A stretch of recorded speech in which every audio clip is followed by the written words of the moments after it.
আমি একটা সিভি জমা দিছিলাম, এই বাসায় নাকি কাজের লোক লাগবে। লাগতো তো। কি কি পারো কাজ? কাজ তো সবই পারি, আগে তো ঢুকতে দেন, তারপর দেখেন। ঢুকতে দেবো পরে, আগে বলেন। ঘর মোছা থেকে শুরু করে বাথরুম পরিষ্কার পর্যন্ত সব কাজই পারি। আর মনে হইতেছে না কাজের দেখি কি মনে করবেন, আমার টিকটকে ফলোয়ার জানেন আপনি, আমি এমনি এমনি কাজ করি না। দাঁড়ান, আপনার সাথে পরে কথা বলছি, আমি একটু লাইভে যাচ্ছি, আমার ফ্যান ফলোয়ারও ওয়েট করতেছে, নতুন জবে আসছে, তাদের জানাতে হবে না।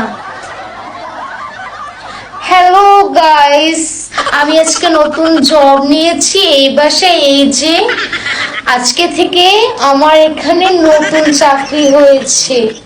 তোমরা সবাই আমার পেজে ফলো দিবা আর শেয়ার করবো অবশ্যই। আর কি কি কাজ আমি করব এই বাসায় অবশ্যই খেয়াল করবা, চোখ রাখবা, আর সব সময় আমাকে ফলো করবা, তাহলেই দেখতে পারবা আমার কত গুণ। দেখলাম তো খালি টিকটক লাইভ এই গুণ কাম শুনে পারেন? টিকটকে আমার অনেক ফ্যান ফলোয়ার আছে, ফেসবুকে আমার অনেক ফ্যান ফলোয়ার আছে।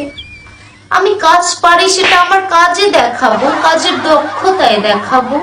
আমার ওই দেখে ফ্যান নেবেন। ফলোয়ার দেখে কাজ নেই, আমার বাসায় কাজ করতে পারলেই হবে সুন্দরভাবে। শুনেন, এর আগে আমি যেখানে কাজ করতাম না, সেখানে আমার অনেক ইনকাম ছিল, অনেক বেতন দিত। আপনার বাসায় কত দিবেন? আমার কিন্তু অনেক ফ্যান ফলোয়ার আছে, বুঝছেন? আমি কাজ দেখে মাসের শেষে টাকা থামেন, দেব। আমার একটা কল এসেছে।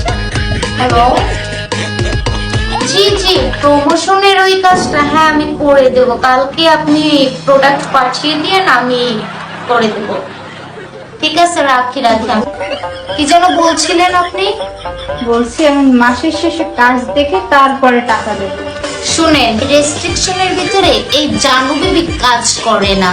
জানু বেবি টাকার জন্য মানুষের বাসায় কাজ করে না। আমার যে টিকটকে ফ্যান ফলোয়ার আছে, সে থেকে কত টাকা ইনকাম হয়। ভিডিও মেক করবো, আমার মাসে 40-50 হাজার টাকা চলে আসবে। তাই মানুষের বাড়ি কাম করতে নামছো কা? এটা তো আমার ব্যাকআপ, বুঝেন না আপনি? এখন কি আপনার পোষাবে? পোষালে বলেন, নয়তো আমি যাচ্ছি। এত ওই দরজা খোলা আছে। থাকলাম না আর আপনার এখানে।